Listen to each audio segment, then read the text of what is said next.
बस सबकी तरह मर्द ही निकले जो औरत को औरत नहीं जायदाद समझते हैं।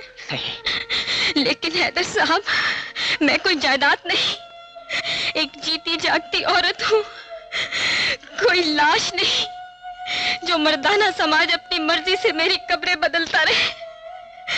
हैदर साहब, आप मुझे क्या छोड़ेंगे? मैं ही आपको छोड़ रही हूँ।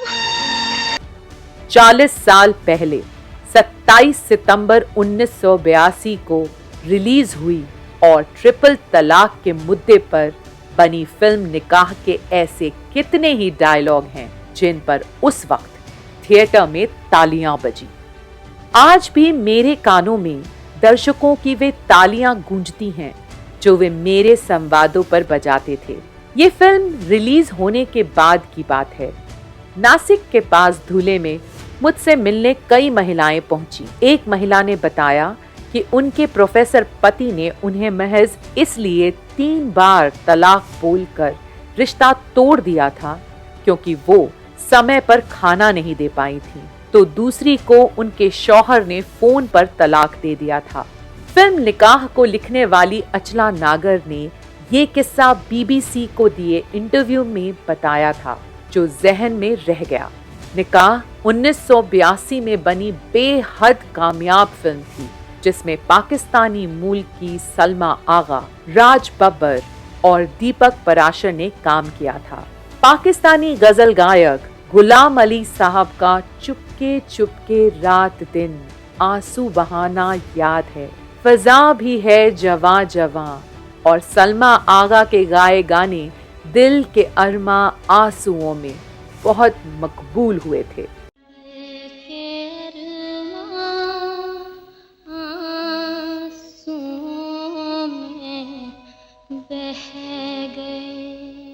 रवि के संगीत वाले हसन कमाल के बोल भी कमाल के थे।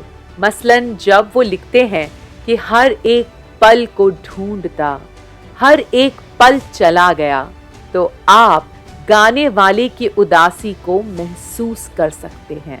निकाह नीलोफर नाम की एक युवा लड़की की कहानी है जो वसीम से प्यार करती है और उसी से शादी भी करती है, लेकिन बढ़ते झगड़ों के बीच पति अचानक 3 बार तलाक तलाक तलाक कहते हुए नीलोफर से अलग हो जाता है। जानी मानी लेखिका अचला नागर ने बताया था कि पाकिस्तान की कई महिलाओं ने भी उस समय उनसे निकाह की कहानी को लिखने के लिए शुक्रिया कहा था। पाकिस्तान की साहिबा सुमर खामोश पानी जैसी पुरस्कृत फिल्मों की निर्देशक हैं, जिसमें भारतीय कलाकारों ने काम किया था। सुबीहा निकाह को याद करते हुए कराची से बताती हैं, मुझे याद है 80 के दशक में पाकिस्तान में वीसीआर पर पायरेटेड बॉलीवुड की फिल्में देखी जाती थी। मैंने तब स्कूल खत्म ही किया था और कॉलेज में गई थी। निकाह का औरतों पर खासा असर पड़ा था। पाकिस्तान में बहुत औरतों ने निकाह देखी थी। मेरे घर में भी मेरी माँ और बहन ने देखी। मुझे लगता है कि निकाह की कहानी ऐसी थी जिससे बहुत सारी मिडिल क्लास मुस्लिम औरतें खुद को आइडेंटिफाई कर पा रही थीं कि शादी के रिश्ते के बावजूद वो कई बार कितनी कमजोर स्थिति में होती हैं। मैंने हसन कमाल जी से भी कुछ दिन पहले बात की थी, जिन्होंने निकाह के गाने लिखे थे। हसन कमाल के गानों ने भी इस फिल्म की इमोशनल अपील में बड़ा रोल अदा किया। फिल्म से पैदा हुआ धार्मिक विवाद। बीआर चोपड़ा ने जब 80 के दशक में 3 तलाक के मुद्दे पर ये फिल्म बनाई थी, तो धार्मिक विवाद पैदा हो गया था। बीबीसी के लिए वरिष्ठ फिल्म समीक्षक प्रदीप सरदाना को 2019 में दिए इंटरव्यू में अचला नागर ने बताया था, फिल्म किसी मजहब को ध्यान में रखकर नहीं बनाई गई थी, बल्कि उसका मकसद ये बताना था कि औरत को भी इंसान समझा जाए। लेकिन फिर भी विवाद उठ ही गए। फिल्म रिलीज होने के चौथे दिन ही किसी ने मुस्लिम बहुल इलाके भिंडी बाजार में पोस्टर लगा दिए कि इस फिल्म में मजहब के खिलाफ बातें की गई हैं, फतवे जारी कर दिए गए थे। तब रातों रात विरोध करने वालों को बुलाकर फिल्म दिखाई गई थी।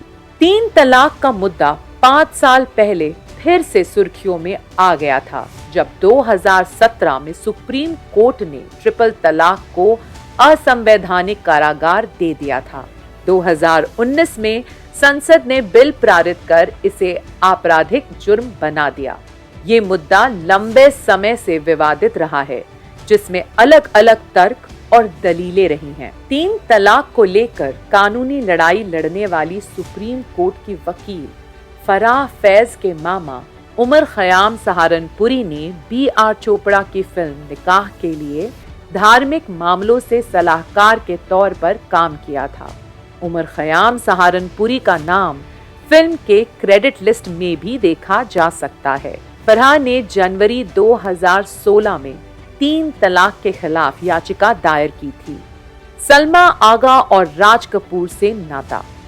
फिल्म निकाह के लिए लेखिका अचला नागर को सर्वश्रेष्ठ डायलॉग के लिए फिल्म फेयर पुरस्कार मिला, तो पाकिस्तानी मूल की सलमा आगा को फिल्म फेयर का सर्वश्रेष्ठ गायिका का पुरस्कार मिला था। निकाह की सफलता के बाद सलमा आगा ने 1982 से लेकर 1990 तक कई हिंदी फिल्मों में काम किया, जैसे कसम पैदा करने वाले की, सलमा, पति पत्नी और तवायफ, ऊंचे लोग। लेकिन उन्हें वो सफलता नहीं मिली जो निकाह में उन्होंने देखी थी। इंटरव्यू के दौरान सलमा आगा ने बताया कि उनका भारतीय फिल्म इंडस्ट्री से अनोखा नाता है।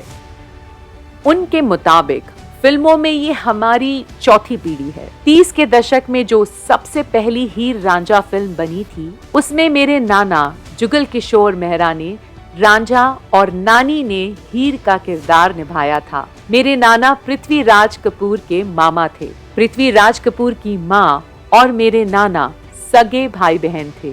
मेरी माँ ने मशहूर फिल्म शाहजहां में काम किया था, जिसमें जब दिल ही टूट गया तो जी के क्या करेंगे जैसा मशहूर गाना था।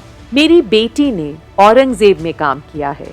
बातचीत में सलमा आगा ने मुझे बताया, मेरी माँ अमृतसर में पैदा हुई। मेरे पिता का अमृतसर में ही बार था। वो ईरानी मूल के थे। मेरा बचपन भारत में ही गुजरा, पर पढ़ाई लंदन में हुई। मेरे पिता ड्राई फ्रूट्स का बिजनेस करते थे।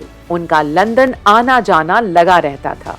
मेरे नाना, पिता और माँ के पास ब्रिटिश पासपोर्ट था। मेरे बच्चे भी ब्रिटेन में ही पैदा हुए।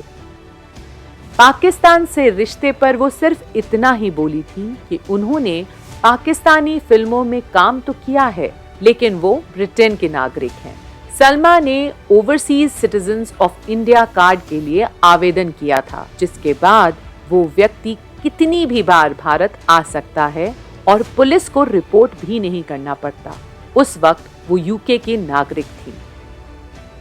ANI के एक इंटरव्यू में सलमा ने कहा था कि वो लोगों को बताना चाहती हैं कि वो हिंदुस्तानी हैं। बाद में सलमा को ओवरसीज सिटीजन ऑफ इंडिया का कार्ड मिल गया था।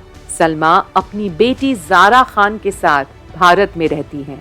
ज़ारा ने 2013 में फिल्म औरंगजेब में अर्जुन कपूर के साथ बतौर अभिनेत्री शुरुआत की थी, लेकिन इन दिनों वो बतौर गायिका ज्यादा जानी जाती हैं। ज़ारा ने सत्यमेव जयते 2 और जुग जुग जियो जैसी फिल्मों में गाने गाए हैं।